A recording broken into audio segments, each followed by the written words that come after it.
مسلح افواج سے متعلق ترمیمی بل قائمہ کمیٹی میں منظور۔ وزیر دفاع پرویز خٹک نے بل قومی اسمبلی میں پیش کیا۔ اسپیکر نے سینیٹ اور قومی اسمبلی کی قائمہ کمیٹی کے سپرد کیے۔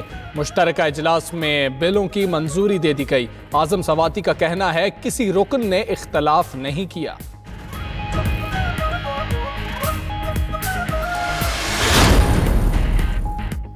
آرمی چیف کی ایکسٹینشن وزیر اعظم کا ثوابدیدی اختیار ہے۔ اختیار کے باوجود سپریم کورٹ کا فیصلہ منوعن تسلیم کیا۔ وزیر اعظم کا پارلیمانی پارٹی سے خطاب۔ فردوس عاشق اوان نے کہا جس کے پاس ذمہ داری ہے اختیار بھی اسی کے پاس ہونا چاہیے۔ فواد چودھری بولے بل کل قومی اسمبلی سے پاس ہو جائے گا۔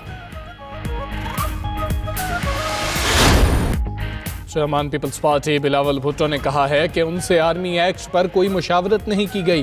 شاید حکومت کو کوئی جلدی ہے، ہمارے بغیر بھی یہ بل پاس کرا سکتے ہیں۔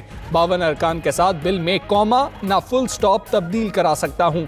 نون لیگ نے حمایت کے فیصلے سے قبل اعتماد میں نہیں لیا۔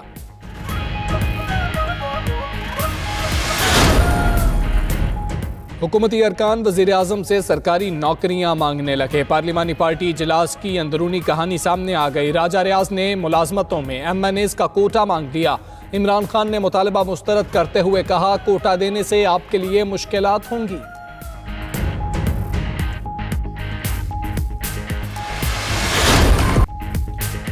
وزیر اعظم نے فیصل آباد میں مدینہ فاؤنڈیشن کے تعاون سے جدید ترین شیلٹر ہوم کا افتتاح کر دیا۔ چیئرمین مدینہ فاؤنڈیشن میاں حنیف نے وزیر اعظم کو بریفنگ دی۔ CEO 92 گروپ میاں رشید بھی ہمراہ تھے۔ پناہ گاہ میں 350 افراد کے رہنے کی گنجائش ہے۔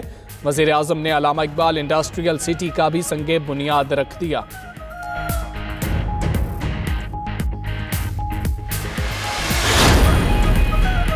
مدینہ فاؤنڈیشن کے زیر انتظام پناہ گاہ کا کھانا وزیر اعظم اور اسد عمر کو پسند آیا۔ وفاقی وزیر اسد عمر نے ٹویٹ کیا پناہ گاہ کے دورے پر کھانا کھانے کا موقع ملا۔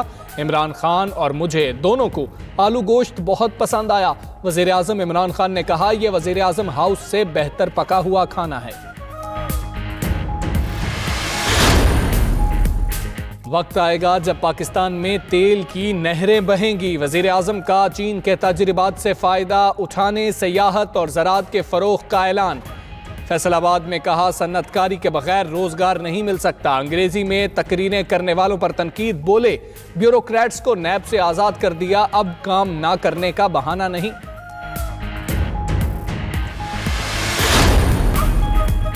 FATF کی شرائط پر بھی اپوزیشن کی حمایت درکار۔ FATF ایشیا پیسیفک گروپ کا اجلاس بیجنگ میں 20 جنوری سے 31 جنوری تک ہوگا۔ FATF کی شرائط پوری کرنے کے لیے حکومت کو آئندہ ہفتے قانون سازی کرنا ہوگی۔ اجلاس سے قبل فارن ایکسچینج ریگولیشن ایکٹ میں ترامیم لازمی۔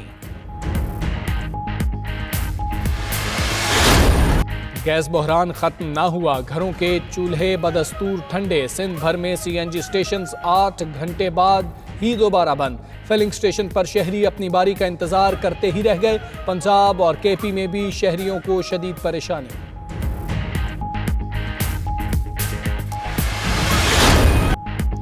Australian all rounder Shane Watson PSL میں کوئٹہ گلیڈیٹرز کی نمائندگی کرنے کے لیے خاصے پرجوش۔ PSL 4 کے مین آف دی سیریز رہنے والے شین واٹسن نے مداحوں کے نام اردو میں خصوصی پیغام جاری کر دیا۔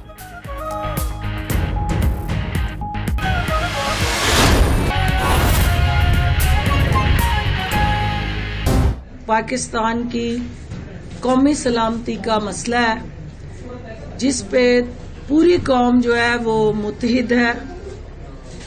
قانون میں جو سکم موجود تھا عوام کی بنائی ہوئی پارلیمنٹ کے ذریعے اس کو درست کیا جا رہا ہے۔